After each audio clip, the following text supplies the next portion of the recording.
दोस्तों नमस्कार, ये है मार्गदर्शन फॉर सिविल सर्विसेज। मैं अनुराग चौधरी। दोस्तों आज की वीडियो में हम सॉल्व करेंगे टीजीटी पीजीटी नागरिक शास्त्र के महत्वपूर्ण प्रश्नों का प्रैक्टिस सेट, जो आपके आगामी परीक्षाओं के लिए बहुत ही उपयोगी है। दोस्तों प्रश्नों को सॉल्व करते समय हम उसकी व्याख्या भी करते चलेंगे, ताकि आप आसानी से उसे समझ सकें और कुछ अन्य महत्वपूर्ण तथ्यों को भी जान सकें। ये प्रैक्टिस सेट टीजीटी पीजीटी परीक्षा के साथ साथ LT grade, government inter college प्रवक्ता, गवर्नमेंट डिग्री कॉलेज, उच्चतर शिक्षा असिस्टेंट प्रोफेसर, केंद्रीय विद्यालय संगठन और नेट जेआरएफ के लिए बहुत ही उपयोगी है।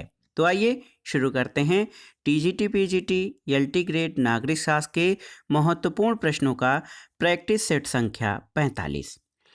पहला प्रश्न दोस्तों देखिए, बहुत ही महत्वपूर्ण है। ये प्राचीन भारतीय चिंतन से पूछा गया है कि किस हिंदू शास्त्र में ये कहा गया है कि यद्यपि राजा इंसान है, फिर भी उसे किसी से नफरत नहीं करनी चाहिए, क्योंकि वह मनुष्य के आकार में एक ईश्वर है।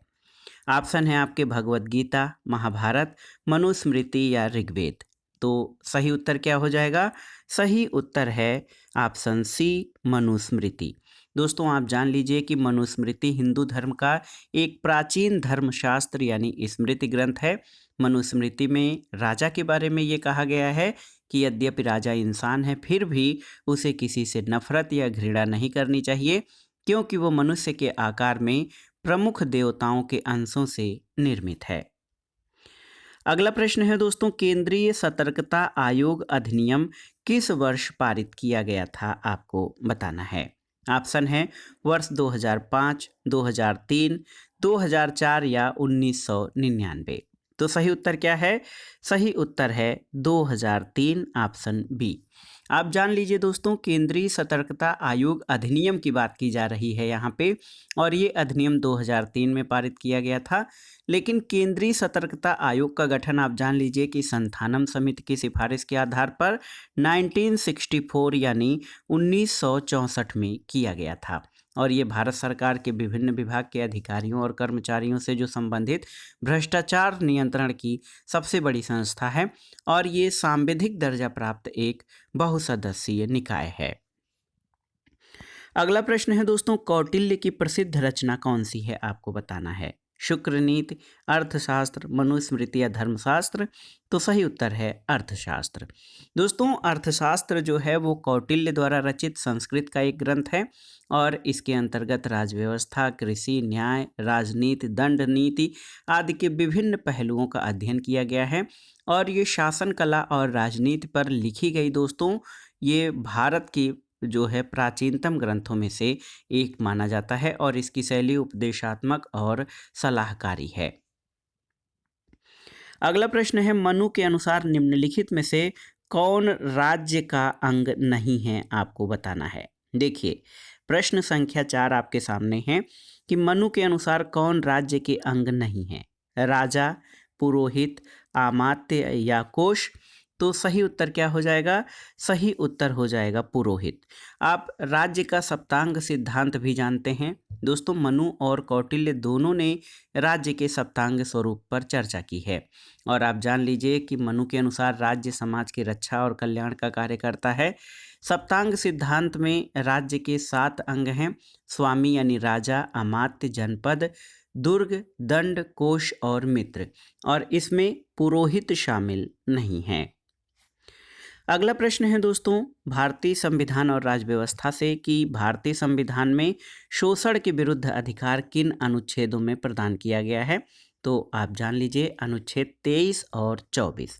तो ऑप्शन बी आपका सही उत्तर हो जाएगा। दोस्तों भारतीय संविधान में शोषण के विरुद्ध अधिकारों का वर्णन अनुच्छेद 23 और 24 में किया गया है।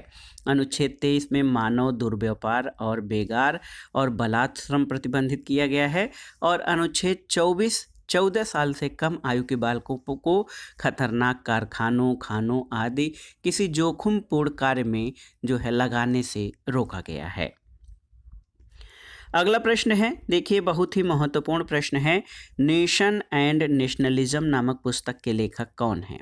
ऑप्शन देखिए, अर्नेस्ट गेलेनर, हैंस जे मार्गेनथाउ, जे एस कोलमैन या रजनी कोठारी। तो सही उत्तर क्या है? नेशन एंड नेशनलिज्म पुस्तक अर्नेस्ट गेलेनर के द्वारा लिखी गई है और ये पुस्तक 1983 में प्रकाशित हुई थी।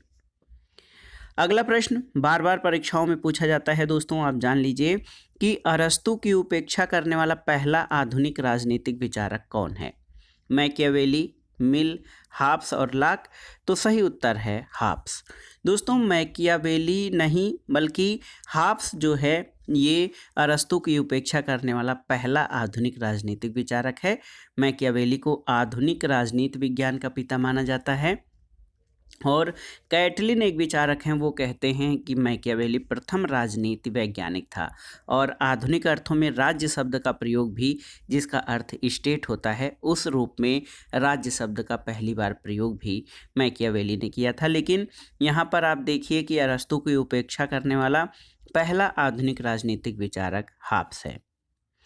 अगला प्रश्न है, जिस राजनीतिक दार्शनिक ने सबसे पहले राजनीति शास्त्र में राज्य यानी स्टेट की अवधारणा को प्रस्तुत किया है वो कौन है? तो आप जानते हैं ये है मैकियावेली, ऑप्शन सी। दोस्तों मैकियावेली की प्रसिद्ध पुस्तक द प्रिंस है, आप जानते हैं, और इसमें इन्होंने इटालवी शब्द स्टेटो, देखिए इटालवी शब्द है स्टेटो, इसका प्रयोग किया है और इसी से अंग्रेजी भाषा का स्टेट शब्द बना है। और आप जान लीजिए दोस्तों, राज्य के लिए कई विचारकों ने कई शब्दों का प्रयोग किया है। बोदा ने राज्य के लिए रिपब्लिक शब्द का प्रयोग किया था, हाब्स ने कॉमनवेल्थ शब्द का प्रयोग किया और लाक और रूसो ने इसके लिए समुदाय शब्द का प्रयोग किया है। तो आप जान लीजिए कि आधुनिक अर्थों में मैकियावेली ने अपनी पुस्तक द प्रिंस में सबसे पहले स्टेट या राज्य शब्द का प्रयोग किया है। अगला प्रश्न है दोस्तों, क्रांतियां ही इतिहास को आगे बढ़ाती हैं, ये कथन किसका है? ऑप्शन देखिए, अरस्तु, प्लेटो, लॉर्ड जेम्स ब्राइस या फिर कार्ल मार्क्स। तो सही उत्तर है कार्ल मार्क्स। आप जान लीजिए दोस्तों, ये कथन कार्ल मार्क्स का है जो कहता है क्रांतियां इतिहास के वाहन हैं और क्रांतियां ही इतिहास को आगे बढ़ाती हैं। अगला प्रश्न है, निम्नलिखित में से कौन सी विशेषता राजनीति के गांधीवादी मॉडल में नहीं है? नीति, धर्म, मानवता और सत्ता। तो सही उत्तर सत्ता। दोस्तों जो राजनीति विज्ञान का गांधीवादी मॉडल है उसमें धर्म, नैतिकता, सत्य, अहिंसा, कर्म, दर्शन, उद्देश्य, साध्य साधन, पवित्रता, इन सभी का प्रयोग किया गया है। लेकिन इसमें सत्ता जो है गांधीवादी मॉडल में प्रयुक्त नहीं है, क्योंकि गांधी जी का मानना था कि जो राज्य है वो सत्ता या शक्ति का प्रयोग करता है जिससे व्यक्ति की स्वतंत्रता बाधित होती है। इसीलिए गांधी जी ने दार्शनिक रूप से अराजकतावाद का समर्थन किया है। अगला प्रश्न है दोस्तों, संस्कृतिकरण शब्द की रचना किसने की थी? संस्कृताइजेशन शब्द का प्रयोग सबसे पहले किसने किया था आपको बताना है। एम.एन. श्रीनिवास, एम.एन. राय, एस.पी. मुखर्जी या महात्मा गांधी। तो सही उत्तर है एम.एन. श्रीनिवास। दोस्तों मैसूर के जो निचली जातियों द्वारा ब्राह्मणों के आचार व्यवहार और संस्कारों को अपनाने के क्रम में सबसे पहले एम.एन. राय ने इसका, एम.एन. श्रीनिवास ने दोस्तों इसका अध्ययन करने के लिए एक शब्द ब्राह्मणीकरण शब्द का प्रयोग किया था। बाद में संशोधित करते हुए इसे इन्होंने संस्कृतिकरण शब्द का प्रयोग किया।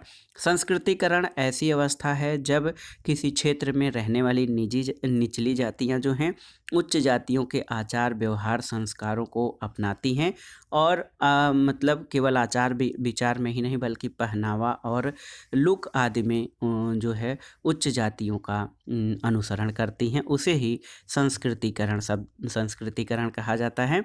और संस्कृतिकरण शब्द की रचना प्रसिद्ध समाजशास्त्री एम.एन. श्रीनिवास द्वारा की गई थी। अगला प्रश्न है दोस्तों, किस विचारक को अमेरिकी संविधान निर्माताओं का बौद्धिक जनक कहा जा सकता है? देखिए, Woodrow Wilson, John Locke, Montesquieu या रूसो। तो सही उत्तर है मॉन्टेस्क्यू, ऑप्शन सी। दोस्तों मॉन्टेस्क्यू को अमेरिकी संविधान निर्माताओं का बौद्धिक जनक माना जा सकता है क्योंकि अमेरिकी संविधान में वर्णित जो नियंत्रण और संतुलन यानी चेक एंड बैलेंस का सिद्धांत ये मॉन्टेस्क्यू द्वारा रचित पुस्तक द स्पिरिट ऑफ लॉज में पाया जाता है। तो अगर देखा जाए तो अमेरिकी संविधान निर्माताओं का बौद्धिक जनक मॉन्टेस्क्यू है। अगला प्रश्न है, निम्नलिखित में से कौन सा सही नहीं है, आपको बताना है। राष्ट्र एक मनोवैज्ञानिक अवधारणा, सही है। राज्य एक कानूनी अवधारणा है, सही है। राष्ट्रवाद राष्ट्र के लिए योगदान है, सही है। राष्ट्र और राज्य समानार्थी हैं, ये सही नहीं है। तो ऑप्शन डी सही उत्तर हो जाएगा, जो आपका सही नहीं है, क्योंकि राष्ट्र और राज्य शब्द का प्रयोग ऐसे तो एक ही प्रयोजन के लिए किया जाता है, लेकिन दोस्तों राज्य और राष्ट्र दोनों समानार्थी नहीं बल्कि भिन्न भिन्न हैं। अगला प्रश्न है दोस्तों, भारत में मौलिक अधिकार या फंडामेंटल राइट्स का संरक्षक कौन है? तो उत्तर आप जान लीजिए, न्यायपालिका। भारत में मौलिक अधिकारों का संरक्षक न्यायपालिका है और अनुच्छेद 32 के अनुसार उच्चतम न्यायालय मूल अधिकारों के हनन पर रिट निकाल सकता है, जबकि अनुच्छेद 226 के अनुसार उच्च न्यायालय रिट जो है 32 के अनुसार सुप्रीम कोर्ट और 226 के अनुसार हाई कोर्ट रिट निकाल सकता है। तो उच्चतम और उच्च न्यायालय दोनों ही मूल अधिकारों की रक्षा करते हैं।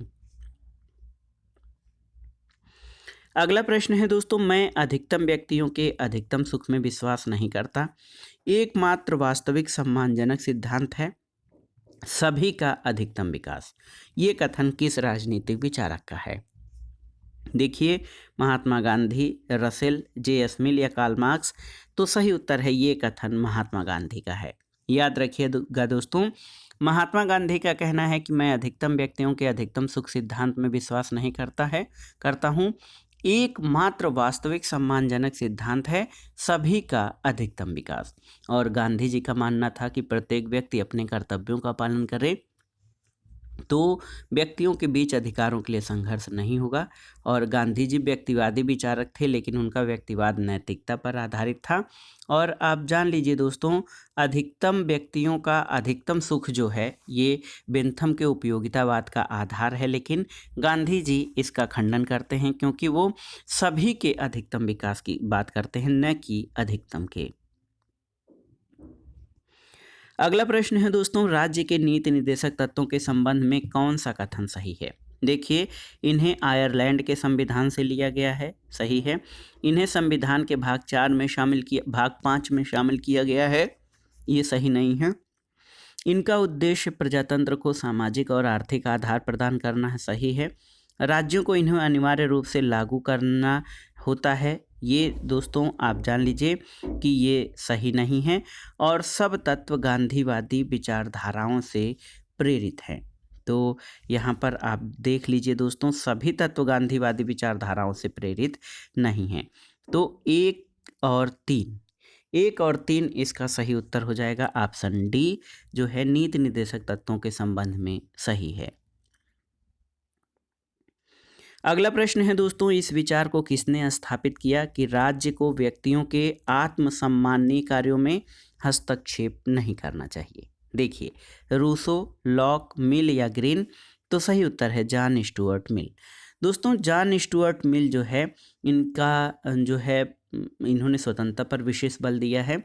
इनका एक निबंध है ऑन लिबर्टी, और ऑन लिबर्टी में जे.एस. मिल ने व्यक्तियों के स्व विषयक और पर विषयक कार्यों में या स्व विषयक और पर विषयक स्वतंत्रता की बात की है।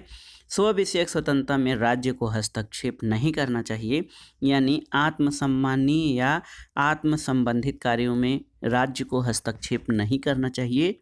ये जॉन स्टुअर्ट मिल का कथन है।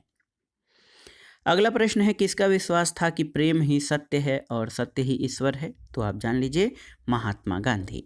गांधी जी कहते हैं कि प्रेम ही सत्य है और सत्य ही ईश्वर है, और ईश्वर सत्य के अतिरिक्त और कुछ नहीं हो सकता है, क्योंकि ईश्वर सब जगह विद्यमान है। अगला प्रश्न है, किस एक विचारक की ये मान्यता थी कि राज्य एक उत्पीड़न का यंत्र है? बताइए। तो देखिए, राज्य उत्पीड़न का यंत्र है, ये कार्ल मार्क्स का मानना था। ऑप्शन बी आपका सही उत्तर है।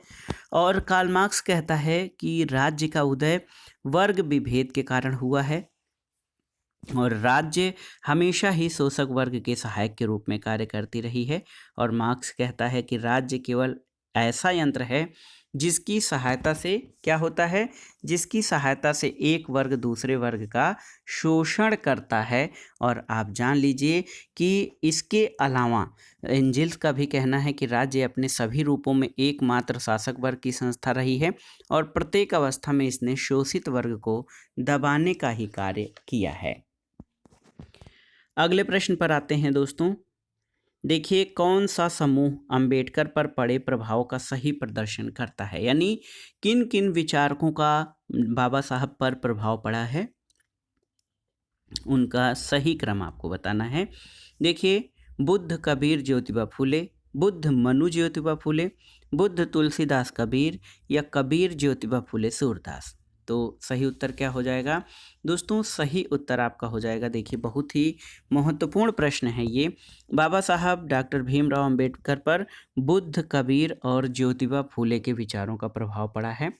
और आप जान लीजिए, बाबा साहब भीमराव अंबेडकर का जन्म 14 अप्रैल 1891 को महाराष्ट्र में हुआ था और इन्होंने कोलंबिया विश्वविद्यालय से अर्थशास्त्र से एमए किया। इनको आधुनिक भारत के मनु के रूप में जाना जाता है और अंतिम दौर में अपने जीवन के अंतिम पड़ाव में इन्होंने बौद्ध धर्म को स्वीकार कर लिया था और ये कबीर और ज्योतिबा फूले के विचारों से प्रभावित थे। तो बुद्ध, कबीर और ज्योतिबा फूले का सर्वाधिक प्रभाव था डॉक्टर अंबेडकर पर। अगला प्रश्न है दोस्तों, नमक कानून तोड़ने के लिए महात्मा गांधी ने अपनी प्रसिद्ध दांडी यात्रा कब प्रारंभ की थी? तो सही उत्तर क्या हो जाएगा? 12 मार्च 1930। दोस्तों, आप जान लीजिए कि सविनय अवज्ञा आंदोलन के तहत महात्मा गांधी ने 12 मार्च 1930 को ऐतिहासिक नमक सत्याग्रह की शुरुआत की थी और इस यात्रा में गांधी जी के साथ 78 अनुयायी थी, जिन्हें नवसारी जिले में स्थित दांडी तक मार्च किया और 24 दिन की लंबी यात्रा 5 अप्रैल 1930 को समाप्त हुई थी। अगला प्रश्न है दोस्तों, किस विचारक के अनुसार राज्य पृथ्वी पर ईश्वर का अवतरण है? तो आसान सा प्रश्न है। राज्य पृथ्वी पर ईश्वर का अवतरण है। राज्य पृथ्वी पर ईश्वर की पदयात्रा है, मार्च पास्ट है। ये हीगल का कथन है। अगला प्रश्न है, निम्नलिखित में से कौन उत्तर आधुनिकतावादी विचारक है, यानी पोस्ट मॉडर्निस्ट थिंकर? ऑप्शन है देरिदा, इमैनुअल कांट, लास्की या कार्ल ड्यूस। तो सही उत्तर है देरिदा, ऑप्शन ए। आप जान लीजिए दोस्तों, देरिदा जो है ये उत्तर आधुनिकतावादी विचारक हैं। इसके अलावा मिशेल फूको और लियोटार्ड आदि उत्तर आधुनिकतावादी विचारक हैं। अगला प्रश्न है दोस्तों, राज्य सरकार के संसाधनों से संगठित एक व्यक्ति है जो कानून का निर्माण और क्रियान्वयन करता है। ये कथन किसका है? गिलक्राइस्ट, रूसो, डायसी या हाब्स? तो सही उत्तर है डायसी। अगला प्रश्न है दोस्तों, इस बात का पोषण कौन करता है कि राज्य सर्वोच्च नैतिकता का प्रतिनिधित्व करता है? तो सही उत्तर है दोस्तों, बहुत ही महत्वपूर्ण प्रश्न है कि राज्य सर्वोच्च नैतिकता का प्रतिनिधित्व करता है। ये कांट का कथन है। अगला प्रश्न है दोस्तों, राज्य का कार्य एक उत्तम जीवन के मार्ग में आने वाली बाधाओं को दूर करना है। ये कथन किसका है? तो सही उत्तर आप जानते हैं, टी.एच. ग्रीन का कथन है।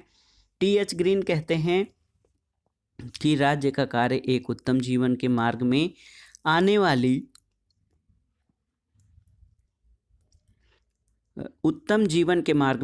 बाधाओं को दूर करना है। ग्रीन ने राज्य की भूमिका को नकारात्मक ढंग से प्रस्तुत किया है, जिसका तात्पर्य है बाधाओं को बाधित करना। और इसके अलावा दोस्तों, अशिक्षा, नशाखोरी और असुरक्षा से व्यक्तियों को आज़ाद करके राज्य उनके जीवन को अच्छा बना सकता है। और कुल मिलाकर ये सकारात्मक उदारवाद का समर्थन है और यहीं से एक तरह से लोक कल्याणकारी राज्य का जो है दार्शनिक आधार या जो आधार है वो मिलता है। अगला प्रश्न है, कौन संप्रभुता के वैधानिक सिद्धांत का आलोचक नहीं है? क्रैब, हालैंड, गार्नर या डिग्बी? तो सही उत्तर है गार्नर। दोस्तों, गार्नर जो हैं संप्रभुता के वैधानिक सिद्धांत के आलोचक नहीं हैं, जबकि क्रैब, हालैंड और डिग्बी ये सभी बहुलवादी विचारक हैं और ये संप्रभुता के एकलवादी या वैधानिक सिद्धांत की आलोचना करते हैं। अगला प्रश्न है दोस्तों, व्यापारिक राज्य के सिद्धांत को किसने अभिव्यक्त किया है? Rosecrance, Adam Smith, Robert Cox या फिगिस ने? तो सही उत्तर क्या हो जाएगा? सही उत्तर है रोज क्रांस।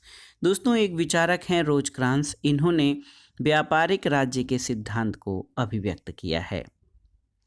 अगला प्रश्न है, राज्य की सापेक्ष स्वायत्तता की संकल्पना किसके नाम के साथ जुड़ी हुई है? आपको बताना है। लेनिन, स्टालिन, ग्रामसी या माओ त्से-तुंग? तो सही उत्तर है दोस्तों, राज्य की सापेक्ष स्वायत्तता की संकल्पना ग्रामसी के साथ जुड़ी हुई है। ग्रामसी की गणना असाधारण प्रतिभा के वामपंथी विचारकों में होती है। ग्रामसी का जन्म इटली में हुआ था। इन्होंने अपना बहुत सारा समय जेल में बिताया और ग्रामसी ने राज्य की कई मान्यताओं को स्वीकार न करते हुए बुर्जुआ राज्य का नया विश्लेषण प्रस्तुत किया था। अगला प्रश्न है दोस्तों, भारतीय राजनीति को मांगजन्य व्यवस्था और आदेशात्मक व्यवस्था के बीच संघर्ष का काल किसके अनुसार माना गया है? देखिए, रजनी कोठारी, पार्थ चटर्जी, लॉयड और सूजन रुडॉल्फ या फिर मायरन बीनर? तो सही उत्तर क्या है? दोस्तों सही उत्तर है, भारतीय राजनीति को मांगजन्य व्यवस्था और आदेशात्मक व्यवस्था के बीच जो है संघर्ष का काल लॉयड और सुजन रुडॉल्फ के द्वारा माना गया है। अगला प्रश्न महत्वपूर्ण है कि उदारवाद निश्चित दर्शन कब बना है? 17वीं शताब्दी, 18वीं शताब्दी, 19वीं शताब्दी या वर्तमान शताब्दी में? आपको बताना है कि दोस्तों बहुत ही महत्वपूर्ण प्रश्न है। इसमें आपको बताना है कि उदारवाद जो है वो निश्चित दर्शन कब बना है? तो सही उत्तर ऑप्शन सी हो जाएगा, 19वीं शताब्दी में। 19वीं शताब्दी में उदारवाद को निश्चित दर्शन बनाने का श्रेय जे.एस. मिल, एडम स्मिथ और हर्बर्ट स्पेंसर जैसे विचारकों को जाता है। उदारवादी विचारक व्यक्तिगत स्वतंत्रता और राज्य की सत्ता को परस्पर विरोधी मानते हैं और इस कारण वे इस निष्कर्ष पर पहुंचते हैं कि सर्वोत्तम राज्य वो है जो न्यूनतम शासन करता है।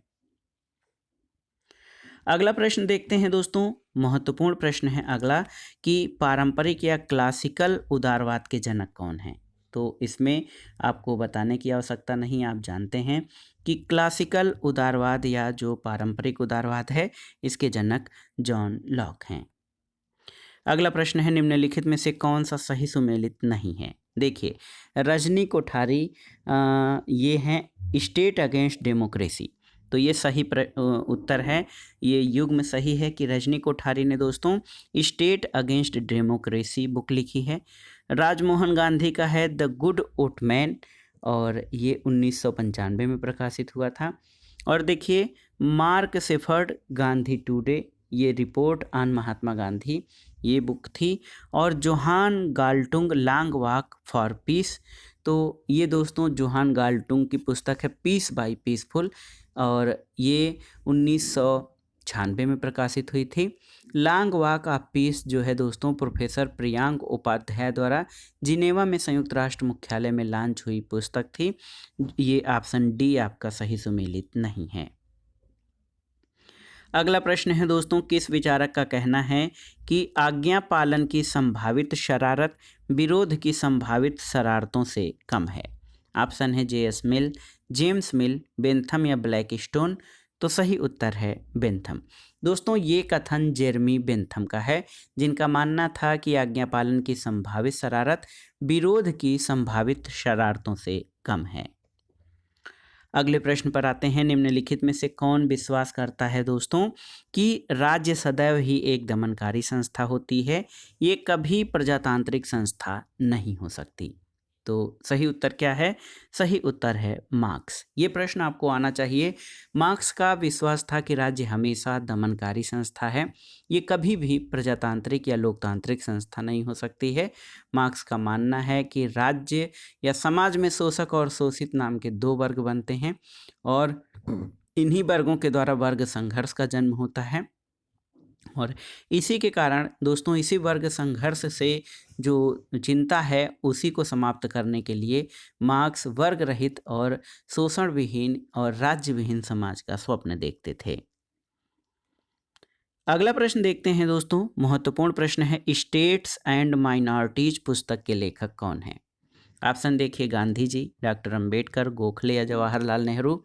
तो सही उत्तर है स्टेट एंड माइनॉरिटी पुस्तक डॉक्टर भीमराव अंबेडकर द्वारा लिखी गई है। ऑप्शन बी आपका सही उत्तर है।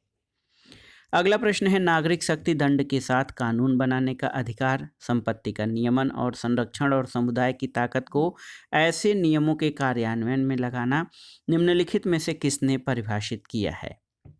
और उपर्युक्त सभी केवल आम जनता के भले के लिए हैं। तो ऑप्शन देखिए Rousseau, Karl Marx, John Locke या जे.एस. मिल। तो सही उत्तर है जॉन लॉक। दोस्तों जॉन लॉक का कहना है कि जो नागरिक शक्ति है, आप जान लीजिए जॉन लॉक जो है प्राकृतिक अधिकारों की बात करते थे। वो कहते हैं कि व्यक्ति को जन्मना कुछ अधिकार थे जो कि प्राकृतिक अवस्था में ही उसको प्राप्त थे, और जो राज्य के लिए समझौता किया गया तो उसमें 2 समझौते किए गए थे। और इसमें पहले समझौते के अंतर्गत दोस्तों सिविल समाज और दूसरे समझौते से शासन की स्थापना की गई थी, और शासन की स्थापना एक साधन के रूप में की गई जिससे राजनीतिक समाज के उद्देश्य की पूर्ति हो सके। तो इसी आधार पर ये कथन जॉन लॉक का है। अगला प्रश्न है दोस्तों सामान्यतया दार्शनिक उपागम का संस्थापक किसे समझा जाता है। प्लेटो और अरस्तु को, हाब्स लॉक रूसो को, बेंथम और जे.एस. मिल को या कांट और हीगल को। तो सही उत्तर है प्लेटो और अरस्तु को। दोस्तों देखिए यूनान के दार्शनिक विचारकों सुकरात, प्लेटो के बाद अरस्तु बहुत ही महत्वपूर्ण नाम है। यूनान का दर्शन बीज की तरह सुकरात में आया, लता की भांति प्लेटो में फैला और पुष्प की भांति अरस्तु में खिल गया था। अगला प्रश्न है दोस्तों एथेंस से कालचिस कौन भाग गया कि एथेंसवासी दर्शन के विरुद्ध दूसरा अपराध न कर दें। कौन था ये? सुकरात, प्लेटो, अरस्तु या यूक्लिड। तो सही उत्तर है अरस्तु। दोस्तों अरस्तु इसलिए एथेंस से कालचिस भाग गया कि एथेंसवादी दर्शन शास्त्र के विरोध में दूसरा अपराध न कर दें। अगला प्रश्न है दोस्तों कौटिल्य के लिए रूप दर्शक की अवधारणा का अर्थ क्या है। तो रूप दर्शक दोस्तों सिक्कों का निरीक्षक होता था, और रूप दर्शक जो है सिक्कों के जो है खोटेपन या उसके स्वरूप या उसके शुद्धता की जांच करता था। उसको कौटिल्य के अर्थशास्त्र में रूप दर्शक की संज्ञा दी गई है। अगला प्रश्न है हाब्स के अनुसार निम्नलिखित में से प्रजा को संप्रभु के विरुद्ध प्रतिरोध का अधिकार कब है। तो उत्तर हो जाएगा दोस्तों यदि संप्रभु प्रजा के जीवन की रक्षा नहीं कर पाता या उनके जीवन को भयाक्रांत करता है, तो ऐसी स्थिति में हाब्स का मानना है कि प्रजा को संप्रभु के विरुद्ध जो है प्रतिरोध का अधिकार है। हाब्स के अनुसार दोस्तों ये जो व्यक्ति हैं या प्रत्येक मनुष्य को आत्मरक्षा के सभी कार्यों को करने की स्वतंत्रता है। अगला प्रश्न है निम्नलिखित में से किसका कथन है कि जो लोग ये कहते हैं कि धर्म का राजनीति से कोई लेना देना नहीं है, वे धर्म का अर्थ नहीं जानते। अरविंदो, मोहनदास करमचंद गांधी, सुभाष चंद्र बोस और एम.एन. राय। तो सही उत्तर है दोस्तों जो लोग ये कहते हैं कि धर्म का राजनीति से कोई लेना देना नहीं है, वे धर्म का अर्थ नहीं समझते। ये गांधी जी का कथन है। अगला प्रश्न है निम्नलिखित में से कौन सी पुस्तक जॉन लॉक द्वारा नहीं लिखी गई है। देखिए essays on the law of nature, essay concerning human understanding, on the reasonableness of Christianity या फिर the causes of the greatness and the decline of the Romans. तो सही उत्तर है ऑप्शन डी। दोस्तों आप जान लीजिए कि ये जो पुस्तक है the causes of greatness and decline of Romans, ये पुस्तक जॉन लॉक द्वारा नहीं लिखी गई है। अन्य जो पुस्तकें हैं ABC में शामिल पुस्तकें ये जॉन लॉक के द्वारा लिखी गई हैं। अगला प्रश्न देखिए बहुत ही आसान सा प्रश्न है, सभी साथी जानते हैं इसका उत्तर कि किसने कहा है कि मनुष्य स्वतंत्र जन्म लेता है फिर भी वो हर जगह बेड़ियों में जकड़ा होता है। ये रूसो का कथन है। अगला प्रश्न है कौन लोकमत के अभिकरण के रूप में गलत सूचीबद्ध किया गया है।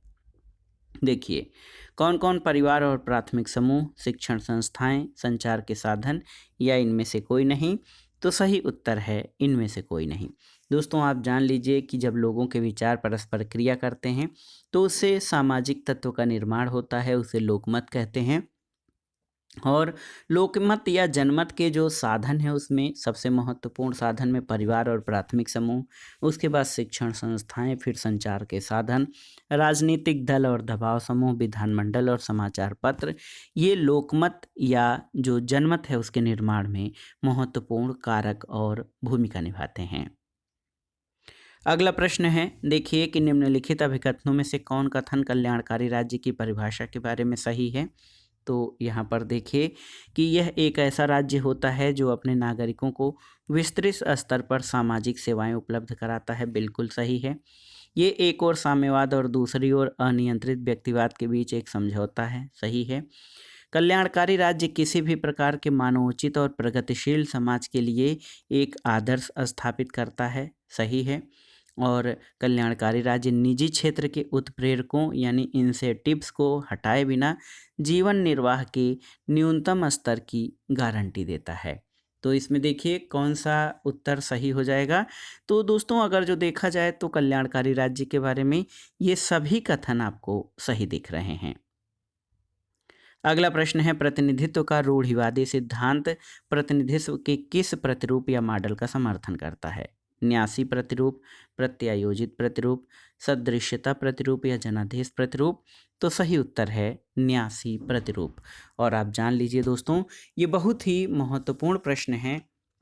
प्रतिनिधित्व का रूढ़िवादी सिद्धांत ये न्यासी प्रतिरूप का समर्थन करता है। अगले प्रश्न पर आते हैं दोस्तों, संप्रभुता के सिद्धांत को किस में व्यक्त किया गया है। देखिए रोम की संधि 1957, वर्साय की संधि 1919, वेस्टफेलिया की संधि 1648 या वारसा संधि 1955। तो सही उत्तर है वेस्टफेलिया की संधि 1648।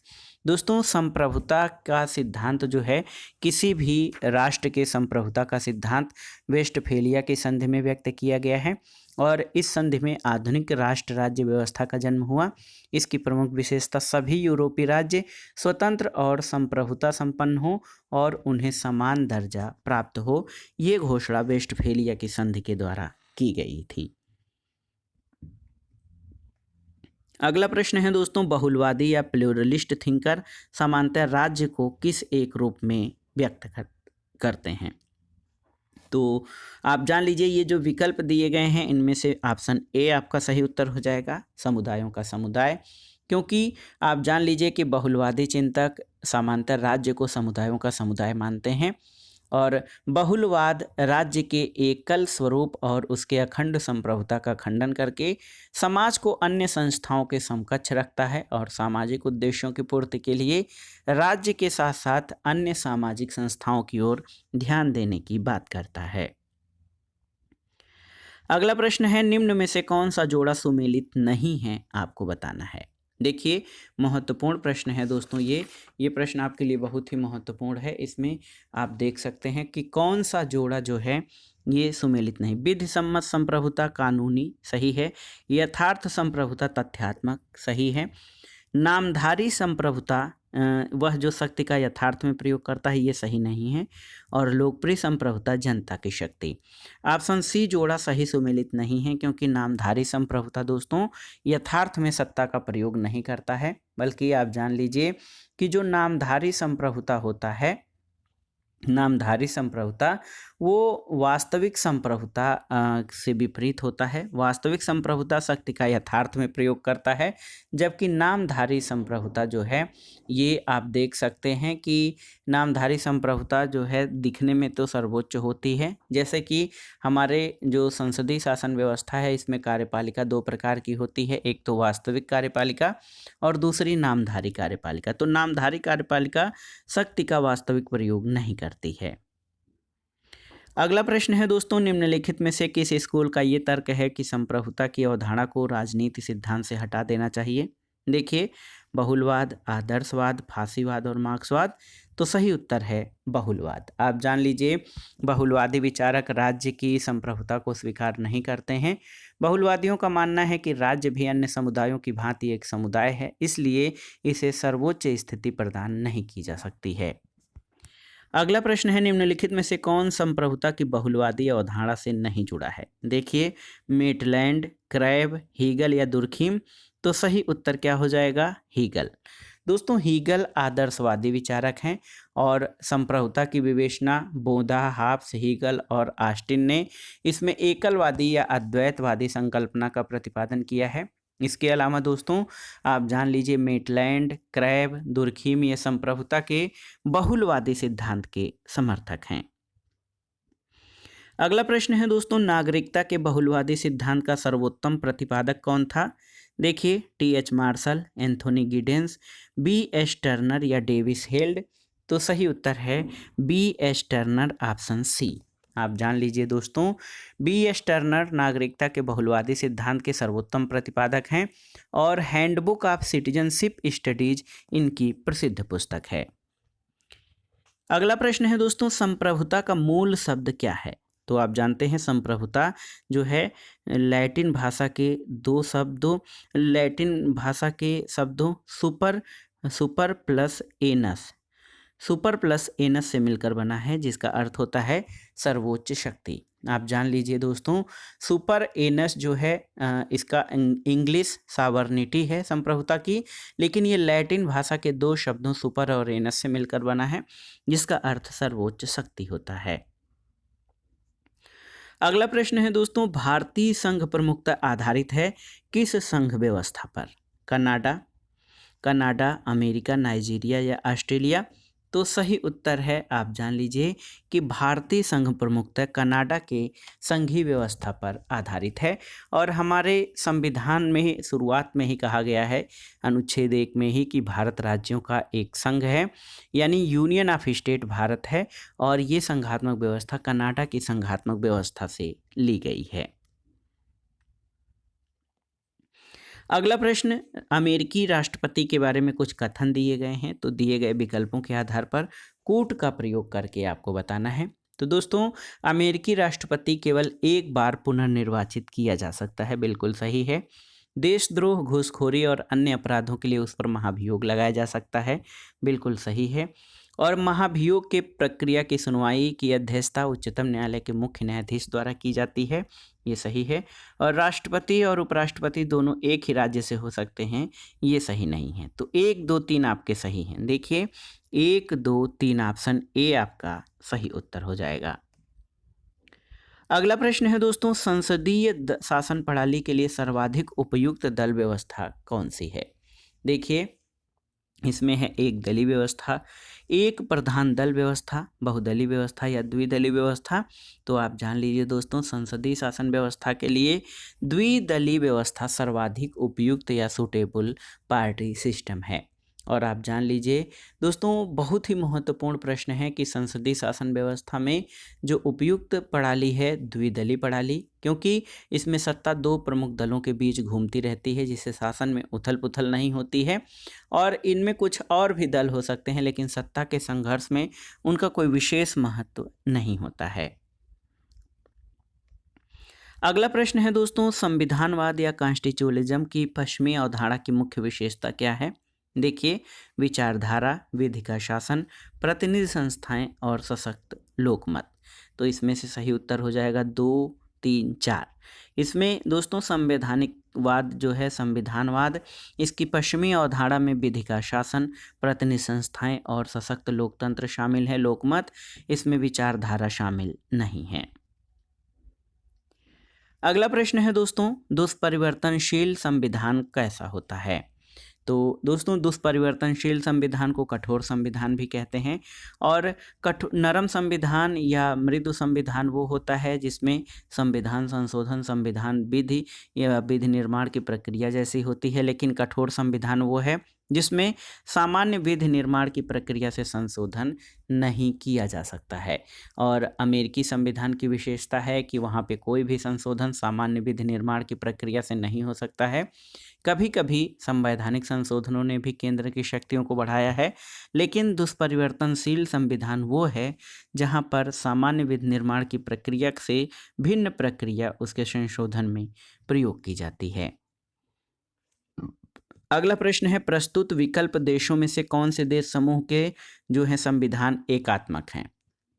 तो आप जान लीजिए ग्रेट ब्रिटेन, चीन, फ्रांस, श्रीलंका, नेपाल यहाँ पर एकात्मक शासन व्यवस्था है। Bharat, Canada, America, Switzerland, Australia यहाँ पर संघात्मक है। तो ऑप्शन ए आपका सही उत्तर हो जाएगा। दोस्तों ब्रिटेन, चीन और फ्रांस में एकात्मक शासन व्यवस्था है। अगला प्रश्न है, हमने किस देश के संविधान से राज्य के नीति निर्देशक सिद्धांतों को ग्रहण किया है? तो हमने किस देश के संविधान से ये लिया है? आयरलैंड के संविधान से। और दोस्तों भारतीय संविधान के भाग 4 में अनुच्छेद 36 से 51 तक, 36 से 51 तक नीति निर्देशक सिद्धांतों का वर्णन है। अगला प्रश्न है, निम्नलिखित में से कौन सा युग्म सुमेलित नहीं है? देखिए, समानता का अधिकार अनुच्छेद 14 से 18 सही सुमेलित है। धार्मिक स्वतंत्रता का अधिकार 23-24 ये सही सुमेलित नहीं है। संस्कृति और शिक्षा संबंधी अधिकार अनुच्छेद 29-30 सही है। स्वतंत्रता का अधिकार 19 से 22 सही है। धार्मिक स्वतंत्रता का अधिकार दोस्तों 23-24 में नहीं, बल्कि धार्मिक स्वतंत्रता का जो अधिकार है अनुच्छेद 25 से 28 में वर्णित है, आप याद रखिएगा। और दोस्तों अनुच्छेद 23-24 में क्या है? ये शोषण के विरुद्ध अधिकार इसमें शामिल हैं। तो याद रखिएगा ऑप्शन बी आपका सही सुमेलित नहीं है। तो दोस्तों ये था आज का प्रैक्टिस सेट। इसमें हमने नागरिक शास्त्र विषय से, नागरिक शास्त्र अथवा राजनीति विज्ञान विषय से आयोजित विभिन्न परीक्षाओं जैसे TGT, PGT, ELT grade, government inter college प्रवक्ता, गवर्नमेंट डिग्री कॉलेज, उच्चतर शिक्षा असिस्टेंट प्रोफेसर, केंद्रीय विद्यालय संगठन और नेट जेआरएफ आदि परीक्षाओं के लिए नागरिक शास्त्र के महत्वपूर्ण प्रश्नों को सॉल्व किया। जैसा कि हमने शुरू में कहा था कि प्रश्नों को सॉल्व करते समय हम उसकी व्याख्या भी करते चलेंगे, तो हमने एक एक प्रश्न की व्याख्या भी कर दी है ताकि आप प्रश्नों को आसानी से समझ सकें। ये प्रैक्टिस सेट हमने थोड़ा जल्दी किया है ताकि आप कम समय में अधिक से अधिक प्रश्नों को रिवाइज कर सकें। वीडियो या प्रैक्टिस सेट आपको कैसा लगा हमें कमेंट बॉक्स में ज़रूर बताइएगा। वीडियो को लाइक करें, शेयर करें और इस चैनल मार्गदर्शन फॉर सिविल सर्विसेज को सब्सक्राइब करें। वीडियो देखने के लिए धन्यवाद दोस्तों, नमस्कार।